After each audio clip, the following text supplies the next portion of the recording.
What's up, guys? This is Matthew Burns. I haven't made a video in a while. I've been getting into some numerical simulation for the last, I don't know, I guess I've been doing it for a little while now, actually, but it's about time that I hate doing GUI work, but it's about time that I set up a GUI because at some point I need to be able to display these fields that I'm simulating. So I guess what I plan to do with this video is very briefly go over the just sort of general overview of what I did for my numerical simulator. It's not done yet. It's a work in progress, and this video is kind of just a I don't know, a little progress update that I'll post to my webpage, and then I'll go over this GUI that I made for it so I can simulate one-dimensional fields, two-dimensional fields, three-dimensional fields, take a look at the matrices that are used in the simulation. Um, right now, the GUI I designed in Qt Designer, so PyQt5. I've embedded Matplotlib and MyAVI into the Qt5 GUI so that I can actually display stuff.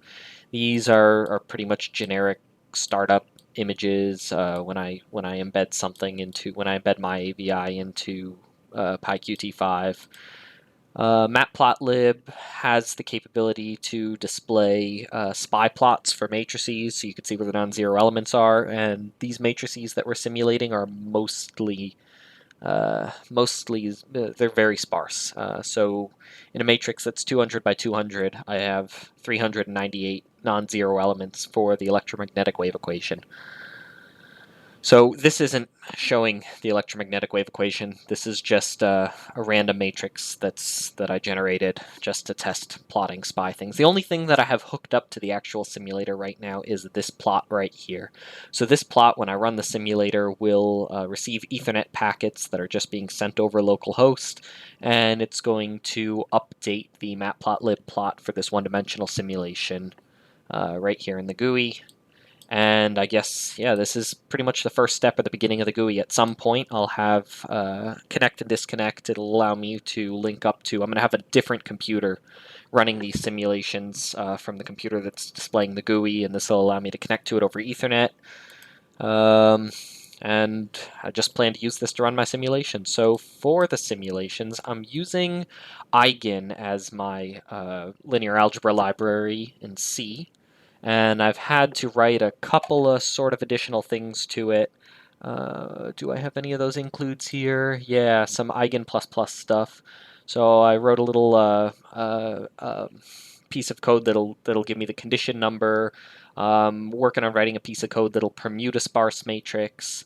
In the process of implementing an algorithm that will permute elements of the sparse matrix, permute the elements of the sparse matrix to the diagonal to maximize the product of the diagonal. That'll allow me to end up, that'll allow me to scale, implement row scaling to lower the condition number of my matrix, which will allow me to do things like iterative methods and run those faster. Right now I'm just using LU decomposition for my solves. Actually, when I'm running forward Euler, I'm not running solves at all, but we'll take a look at backward Euler and trapezoidal in a moment. So basically, I just set up Ethernet connections. That's no big deal. Here I just have a bunch of parameters that have to do with how I'm discretizing this. So I'm taking space and I'm discretizing it into 100 segments. I'm only simulating one dimension. If I were simulating 2 or 3 dimensions, I'd have extra sidebands based on the couplings between things in, if you imagine a 3-dimensional grid of points, you have each point connected, each point in space connected to a point in space to the left of it, to the right of it, also in front and behind, above and below. And so you have sidebands connecting elements in certain rows to elements in other rows, and elements in certain, say, XY sheets to another Z XY sheet. So you end up getting extra sidebands when you simulate in 2 and 3 dimensions. The reason why I've only been simulating one is because it's been easy to plot one, but with MyAVI, I may not even be pronouncing MyAVI correct, whatever. I should be able to easily plot 3-dimensional stuff. It seems to work pretty well, this library. I plan to use it in 3 dimensions to plot equipotential contour plots of 3-dimensional fields. And then in 2 dimensions, I'll be just plotting a regular surf plot. I guess I probably could have used matplotlib to do a surf as well, but whatever. I am using matplotlib for the 1D. So basically I run, where is it? It should be matgen sparse matrix equals matgen. So this is a function that I wrote here that takes all the parameters like the discretizations, dimensions, the scale of the thing, which is like a nanometer, and then I just have a parameterized way to pass in the differential equation I want to simulate. How many spatial terms there are, how many temporal terms there are, and then I have a spatial equation and a temporal equation, and those are both arrays of doubles that are coefficients of certain order terms. Now I know you're going to say, okay, well that's not like the most general description of generic differential equations. You're not going to have any partial differential equation terms, and that's true. But like, if I have something more specific that I want to simulate, I'm not going to have it built by this matgen function. This matgen function was just so I could throw in the electromagnetic wave equation pretty quick. So the way I think about this when I'm filling the matrix, and I probably should come up with a slightly quicker way to do this, is I just loop through the different blocks there are in the matrix, and then I try to do each block individually in, before I actually say how I'm doing it, let me think. I try to do the block for the most part in linear time. So, don't quote me on that. I'm going to have to look through this real quick. But basically, I loop through the rank of the block for each block that I'm looking at once. The physical block has all the spatial derivative information. So like if I have a first order, a second order, or a third order, it'll create a matrix that corresponds to that derivative, and it will stuff that matrix into this block. And then when I have multiple orders in time, I just do a substitution to add another variable, so my states list grows twice as long, say if it's 2 orders in time, and then I get another identity matrix stuffed into another block, and then some ratio of coefficients stuffed into the block that relates one to the other. So that's this time order block and this substitution block. So here I generate the matrix and I pass it back out. After generating the matrix, I instantiate this integrator object, which I have these 3 functions that I wrote as header only. They're classes. I can instantiate an object of this class to work with doubles or floats. Have I done that here? No, I haven't done that here. I think I've done that. Yeah, I've done that for... Nope, I guess I'm just working with doubles for now. I think at some point I wanted to work with floats because I might not have needed double precision, but that's not fully implemented yet, so never mind, don't quote me on that. I'm working with doubles. So I instantiate an object of this forward Euler class for now. I call it integrator. I could also instantiate backward Euler or trapezoidal, which we'll take a look at, and then I just loop through this thing a bunch of times. I integrate my initial state, which I just defined as it's a sine squared, so it's just a sine raised up, and you could see it propagate left and right like you would expect and reflect at the boundary, and then come back to itself after a certain amount of time. So it's basically just an electromagnetic field in a box. And then every 10 times the state's propagated, I just broadcast it over localhost and I pick it up on my simulator display. So we'll just take a look at the forward Euler, backward Euler, and trapezoidal real quick.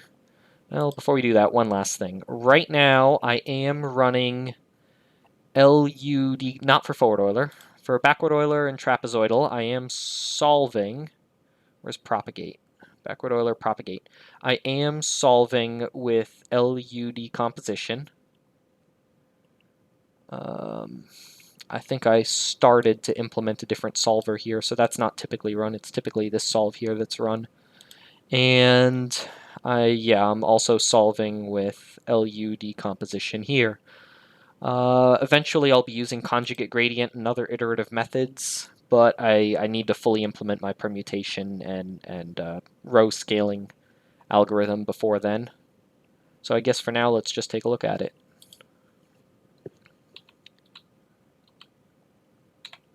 So when I run simulator, it starts broadcasting all these states forward. You see the sine squared wave, and you see it propagating itself forward in time. It splits apart into two moving left and right.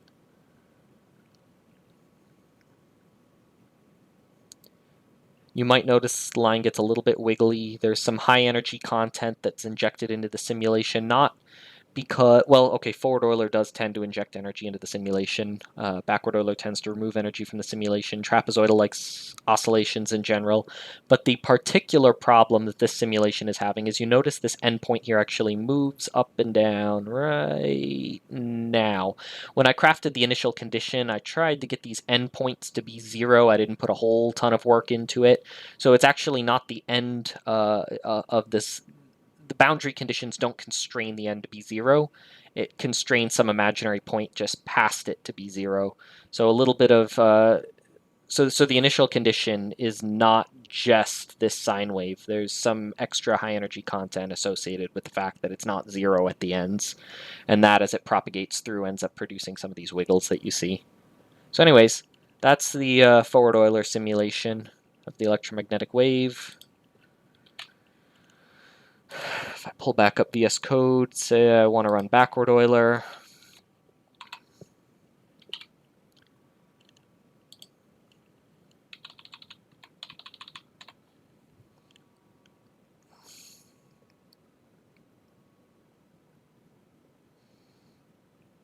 I actually haven't done this in a short while. I'm hoping the code I integrated looks okay. I'm hoping the code I integrated, EQ is false, backward Euler.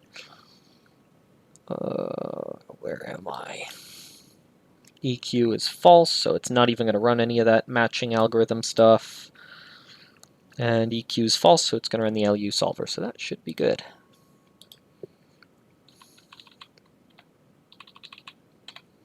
So this should look pretty much identical, but this is a different simulator. This is running backward Euler instead of forward Euler.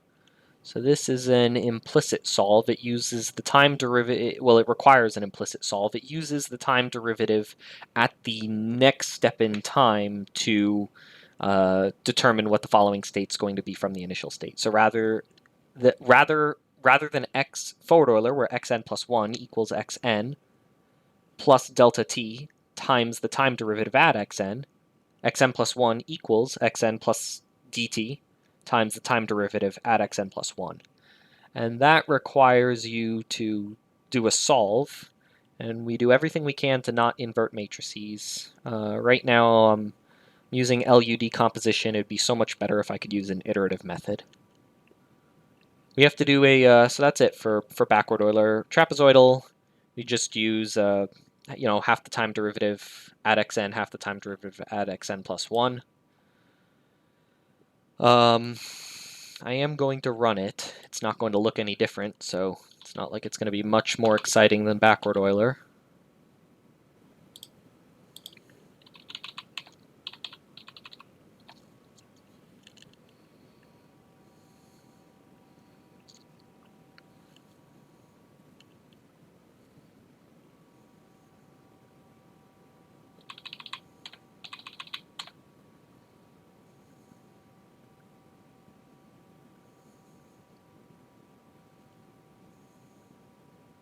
At some point I'll fix that initial condition, but it's not like that's the end goal of what I'm trying to simulate, so it really doesn't make a difference for now. Just gives me an idea that the simulator's working, and for the time being, I should be able to simulate 1, 2, and 3D fields no problem. The reason why I've been sticking to 1D fields is because I just had a really crappy test program that let me plot 1D in Matplotlib. I just got my AVI working and integrated into this GUI, so I think I might spend a week or so just sort of fixing up this GUI, getting all the messages over Ethernet working to control the simulator. Hopefully I should be able to plot some cool 2D and 3D fields, so I'll let you know when I get that going and post another video.